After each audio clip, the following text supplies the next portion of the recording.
নমস্কার বন্ধুরা, সুষমা কিচেনে আরও একটি নতুন ভিডিওতে আপনাদের সবাইকে অনেক অনেক স্বাগত। আশা করছি আপনারা সবাই খুব ভালো আছেন এবং সুস্থ আছেন। আজ আমি আপনাদেরকে বানিয়ে দেখাবো এগ চাউমিনের একটি রেসিপি, যেটা ঘরে থাকা খুব সামান্য উপকরণ দিয়েই বানিয়ে ফেলা যায়। অনেক সময় আমাদের বাড়িতে বাচ্চারা কিন্তু চাউমিন খাওয়ার জন্য ভীষণই বায়না করে, আর সব সময় দোকান থেকে চাউমিন কিনে আনা পসিবল হয় না। তো তখন আমরা ঘরে থাকা কিছু সামান্য উপকরণ দিয়ে কিন্তু এভাবে বানিয়ে ফেলতে পারি। আজ আমি খুব সহজে আপনাদেরকে বানিয়ে দেখাবো, আর এই ভিডিওতে আমি অনেক কিছু টিপস আপনাদের সাথে শেয়ার করব, যেগুলো আপনারা যদি ফলো করেন তাহলে চাউমিনগুলো ভীষণই ভালো হবে, একটার সাথে একটা লেগে যাবে না, গলে যাবে না, খুব সুন্দর চাউমিন হবে। দেখতে পাচ্ছেন ঠিক এরকমই কিন্তু আপনাদেরও চাউমিনটা হবে। তাহলে আপনারা পুরো ভিডিওটা দেখতে থাকুন। আর যারা যারা আমার চ্যানেলের নতুন বন্ধু আছেন তাদের অবশ্যই রিকোয়েস্ট করব আমার ছোট্ট চ্যানেলটি সাবস্ক্রাইব করে নেবেন। যারা যারা সাবস্ক্রাইব করে আমার পাশে আছেন তাদেরকে জানাই অসংখ্য ধন্যবাদ। তাহলে চলুন ভিডিওটি শুরু করি। তো ভিডিও শুরুতেই আমি প্রথমেই এখানে একটা কড়াই বসিয়ে দিয়েছি, আর কড়াইতে দিয়ে দিয়েছি জল, তাতে দিয়ে দিলাম সামান্য লবণ আর একটু সাদা তেল। চাউমিনটাকে সেদ্ধ করে নেব। আর এই যে চাউমিনটা দেখতে পাচ্ছেন, এই প্যাকেটে আমি 3 প্যাকেট চাউমিন এখানে দিয়ে দেব। চাউমিন তো অনেক রকমেরই হয়, তো আপনারা যে যেরকম আপনাদের ইচ্ছা সেই রকমই চাউমিন নেবেন। তো আমার এখানে একটা বড় প্যাকেটের চাউমিন যেগুলো থাকে, তার মধ্যে যে 6টা প্যাকেট হয় একটা বড় প্যাকেটের মধ্যে, তো সেখান থেকে আমি 3টে দিয়ে দিলাম। আর চাউমিনগুলো কিন্তু খুব বেশি সেদ্ধ করে ফেলা যাবে না, প্রায় 70% মতো সেদ্ধ করলেই কিন্তু হয়ে যাবে। তার কারণ হচ্ছে চাউমিনটা সেদ্ধ করার পরেও কিন্তু যে গরমটা থাকে, সেই গরমে সেই তাপেই কিন্তু চাউমিনটা আরও বেশ কিছুটা সেদ্ধ হয়ে যায়। তো সেই জন্য কিন্তু 70% মতো আপনারা সেদ্ধ করে নেবেন। তো দেখতে পাচ্ছেন চাউমিনটা সেদ্ধ হয়ে গেছে। এবার আমি একটা ঝাঁঝরা হাতা দিয়ে তুলে নিচ্ছি। দেখতে পাচ্ছেন ঠিক এরকম হয়েছে। আর চাউমিনটা তুলে নিয়ে কিন্তু সাথে সাথে আপনারা জলে দিয়ে দেবেন না, তাহলে কিন্তু চাউমিনের টেস্টটাই নষ্ট হয়ে যায়। তো একটা পাত্রে ঢেলে আমি সামান্য একটুখানি সাদা তেল দিয়ে দেখুন হাত দিয়ে ভালো করে নেড়ে চেড়ে দিচ্ছি। আর দেখতে পাচ্ছেন একটার সাথে একটা লেগেও যায়নি, চাউমিনগুলো কিন্তু ভেঙেও যায়নি, ভীষণই সুন্দর হয়েছে। তো চাউমিনটা ঠান্ডা হতে হতে ততক্ষণ আমি চাউমিনের জন্য একটা ভাজা মশলা তৈরি করে নেব। তো তার জন্য কড়াইতে প্রথমেই দিয়ে দিচ্ছি 3টে শুকনো লঙ্কা, দিয়ে দিচ্ছি সামান্য একটুখানি ধনে, দিয়ে দিচ্ছি মৌরি, দিয়ে দিচ্ছি গোটা জিরে, আর এখানে দিয়ে দেব 2টো এলাচ আর কিছুটা গোলমরিচ। এই সব কিছু আমি খুব ভালো করে ভেজে নেব। এই মশলাটা কিন্তু ভীষণই দরকারি, আর এটা দিলে কিন্তু চাউমিনের টেস্টটা ভীষণই ভালো হয়। তো আমার মশলাটা ভাজা হয়ে গেছে, এবার আমি এটাকে তুলে নিচ্ছি।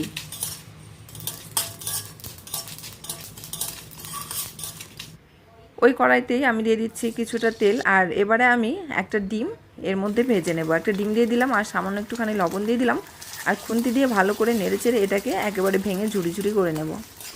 আমি এখানে একটা ডিম দিয়েই করছি, আপনারা চাইলে আপনারা যতটা পরিমাণে চাউমিন বানাবেন সেই মতো করে আপনারা ডিম দিবেন। তো ডিমটা ভাজা হয়ে গেছে, তুলে নিয়েছি। আর ওই একই কড়াইতে আমি দিয়ে দিচ্ছি আরও কিছুটা সাদা তেল, আর তেলটাও কিন্তু গরম হয়ে গেছে। এই তেলের মধ্যে প্রথমে আমি দিয়ে দিচ্ছি আদা কুচি, দিয়ে দিচ্ছি রসুন কুচি, ভালো করে 2-1বার একটুখানি নেড়েচেড়ে নিয়েছি। খুব বেশি কিন্তু এগুলো ভাজতে হয় না, আপনারা জানেন যে কোনো চাইনিজ খাবারে কিন্তু সবজিগুলো বেশি ভাজতে হয় না। তো এবার আমি দিয়ে দিচ্ছি 4টে চেরা কাঁচা লঙ্কা, মানে কাঁচা লঙ্কার মধ্যে যে লাল লঙ্কাগুলো হয় সেগুলো নিয়েছি, আর দিয়ে দিচ্ছি পেঁয়াজ কুচি।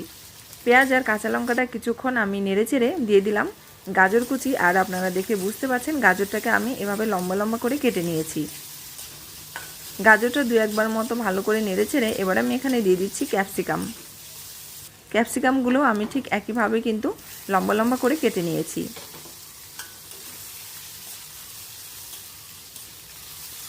দু একবার ভালো করে আমি নাড়াচাড়া করে নিয়েছি। যেহেতু খুব বেশি ভাজতে হয় না, তাই আর বেশি আমি ভাজবো না। এই পর্যায়ে আমি একে একে সসগুলো অ্যাড করে দেব। প্রথমেই দিয়ে দিচ্ছি 2 টেবিল চামচ টমেটো সস, দিয়ে দিচ্ছি 2 টেবিল চামচ রেড চিলি সস, আর দিয়ে দিচ্ছি এখানে সয়া সস 2 টেবিল চামচ মতো, আর এটা আমি বাড়িতেই বানিয়েছি। সব কিছু একসাথে ভালো করে আমি মিশিয়ে নিয়েছি। এইবারে চাউমিনগুলোকে দিয়ে দেব। আর আপনারা দেখে বুঝতে পারছেন চাউমিনগুলো কতটা সুন্দর ঝরঝরে হয়েছে। পুরোটা চাউমিন আমি দিইনি, অর্ধেকটা দিলাম, অর্ধেকটা দিয়ে নাড়াচাড়া করে নিয়েছি। তার কারণ হচ্ছে পুরোটা দিলে কিন্তু নাড়তে অনেকটাই সমস্যা হয়, সেই জন্য। দোকানে যারা বানায় ওদের তো বড় বড় তাওয়া থাকে, ওরা খুব সুন্দর ইজিলি ব্যাপারটাকে করতে পারে। আর আমাদের যেহেতু সেই ব্যবস্থা নেই, কড়াইতে করতে হচ্ছে, তো সেই জন্য আমি 2 ভাগে ভাগ করে নিয়েছি। অর্ধেকটা আগে দিলাম, আর বাকি অর্ধেকটা এখন দিয়ে ভালো করে নেড়েচেড়ে মিশিয়ে নিচ্ছি। আপনারা যদি এই টিপসগুলো ফলো করে বাড়িতে বানান আপনাদের চাউমিনটাও কিন্তু ভীষণই ভালো হবে। তো দেখুন এভাবে আমি নেড়েচেড়ে দিচ্ছি। এই পর্যায়ে আমি দিয়ে দিচ্ছি স্বাদমতো লবণ। যেহেতু আমি এর আগে লবণ দিইনি, ওই চাউমিনটা সেদ্ধ করার সময় একটুখানি দিয়েছিলাম, তো সেজন্য। আর লবণটা কিন্তু অবশ্যই আপনারা পরিমাণটা বুঝে দেবেন, তার কারণ হচ্ছে সসের মধ্যে কিন্তু অলরেডি লবণ দেওয়াই থাকে, তো সেজন্য আমি একটুখানি কম করেই দিচ্ছি। এবার আমি দিয়ে দিচ্ছি ভাজা ডিমগুলো।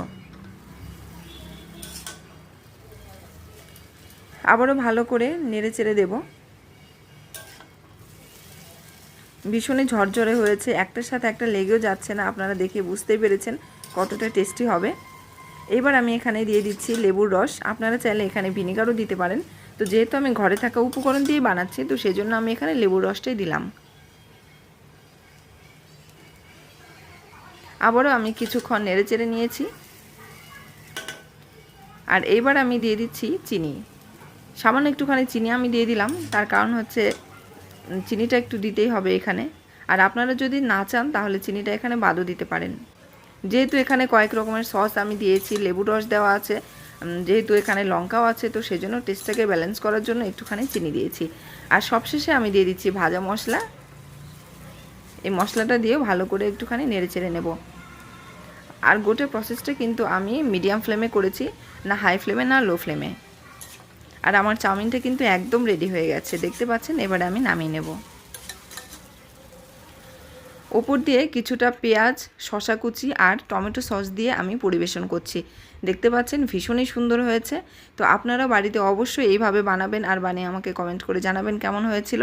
আর আমার আজকের ভিডিও আপনাদের কেমন লাগলো অবশ্যই সেটা কমেন্ট করে জানাবেন। যদি ভালো লেগে থাকে একটি লাইক করবেন আর অবশ্যই আমার চ্যানেলটি সাবস্ক্রাইব করে নেবেন আরও নতুন নতুন ভিডিও পাওয়ার জন্য। তাহলে আজকের ভিডিও আমি এখানেই শেষ করছি। ফিরে আসছি আরও একটি নতুন ভিডিও নিয়ে। ততদিন সকলে খুব ভালো থাকবেন, সুস্থ থাকবেন এবং যারা যারা ফেসবুক পেজ থেকে এই ভিডিওটি দেখছেন অবশ্যই পেজটিকে ফলো করে নেবেন। নমস্কার।